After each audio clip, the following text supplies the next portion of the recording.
Welcome back, Kevin's Mobile Repair. We got us a 2011 Land Rover Range Rover Sport. We are doing some front brakes on this.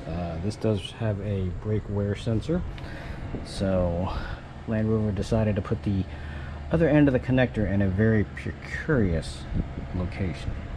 Typical brakes, dual piston, brake pad sensor is going to go right here on this pad right here.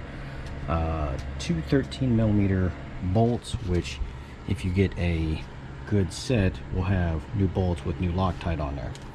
Now to get to this connector, you'll see this piece will come off here, it'll wrap around, you'll be able to trace it, but you will not be able to get to this part of the connector unless you take off part of the fender well. Push pin, Phillips, another Phillips heading straight up.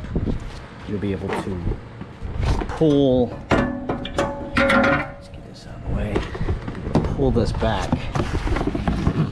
basically right there. Light it on the subject. Basically right there. So, but they got it hidden up in this little area here, and you can't get to it unless you pull the fender down. Beautiful designs, I'll tell you.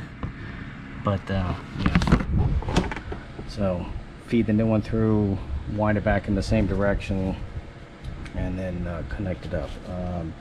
Do not believe there's any kind of reset procedure, but when I get to that point, if there is, I will make a note of it. I will add on to the video to determine that part.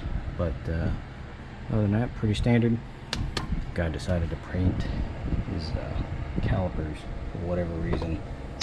So, but anyways, questions, comments, please feel free to let me know.